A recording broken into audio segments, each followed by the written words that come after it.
All right, let's dive in. Today, we're going to unpack a topic that's a source of wonder, pride, and, let's be honest, sometimes a little bit of confusion for families. We're getting into the fascinating puzzle of giftedness and exploring why it seems to run in families, but only sometimes. Sound familiar? If you've ever looked at your kids and asked yourself these exact questions, you are definitely not alone. These are probably some of the most common, deeply felt questions parents ask. It's a real journey of discovery, and today, we're going to break down the science behind it all. So, where does this incredible ability even come from? Well, the first thing we've got to get straight is that this isn't some simple battle of nature versus nurture. Not at all. What the science is telling us, loud and clear, is that it's actually a partnership, a really dynamic dance between a child's genes and their environment. And that brings us to a huge myth we need to bust right now. There is no single gifted gene. It just doesn't exist. Instead, intelligence is what we call a polygenic trait. The best way to think about it is like a super complex recipe with thousands of different ingredients. Those are the genes. And each one just adds a tiny little something to the final dish. This chart really spells it out for us, doesn't it? Researchers estimate that our genes account for anywhere from 40 to 80% of the difference in intelligence between people. But, and this is a big but, look at that other slice. A huge chunk comes from our environment. It really backs up that old saying, genes might load the gun, but the environment is what pulls the trigger. So to put it really simply, genetics hands a child the blueprint, the raw potential for high ability. But it's their environment, their home, their school, all their life experiences that gives them the opportunity to actually build something amazing with that blueprint. And here's the kicker, neither one can do the job alone. Okay, so now that we've got the science down, let's bring this all back home and see how it actually plays out inside the family.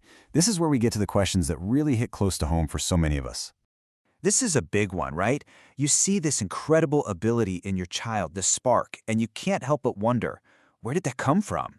Could it have come from me? And you know what? The answer is often yes. It is so common for parents to have their own aha moment while their kid is getting assessed. They start recognizing the same ways of thinking, the same intensity, the same deep curiosity in themselves. But because of those complex genetics we talked about, it's not a hard and fast rule. A child can absolutely express a level of ability that's different from their parents. And this, of course, leads to the next logical question, and honestly, one that can cause a lot of stress in a family. If my first child is a whiz, does that mean my second one will be too? Research actually gives us a really fascinating clue here. So siblings share about half their genes, right? That means there's a pretty strong chance they'll have similar abilities. One study found that over a third of sibling pairs had IQs within just 5 points of each other. That is super close, and most were within 10 points. So yeah, there's often a strong family resemblance when it comes to ability. But, and this is so important to hear, differences are completely normal. Just like kids get a unique mix of genes for their hair and eye color, they get a unique cognitive combination too. Then you add in their own individual life experiences, birth order, and you start to see why one sibling might be a math genius while the other is an incredible artist.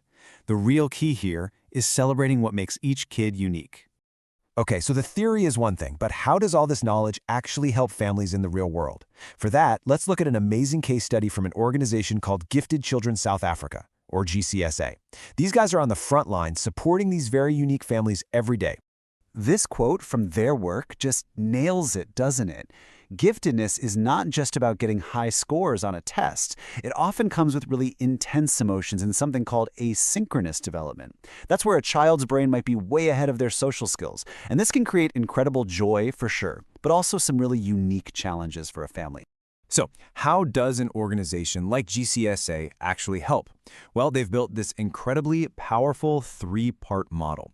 First, education, giving parents the exact kind of knowledge we've been talking about. Second, community, connecting families so they realize, hey, they are not alone in this. And third, advocacy, giving them the tools to really fight for their child's needs within the school system. And what's so great is that this support network doesn't just stop with the parents. Nope, it extends out to everyone who interacts with the child, creating this whole system of understanding and care. This table really shows you the amazing ripple effect of that support. For parents, it means feeling less alone and more empowered.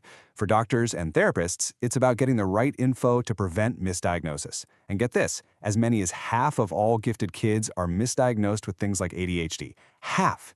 And for teachers, it means getting real, practical strategies they can use in the classroom to help these kids thrive, which in the end helps everybody. So when you boil it all down, what's the big takeaway from all of this? It's that understanding the puzzle of giftedness isn't about trying to predict who a child will become. It's about being prepared to nurture the unique potential that you see right in front of you in every single one of your children. And that really leaves us with one final thought.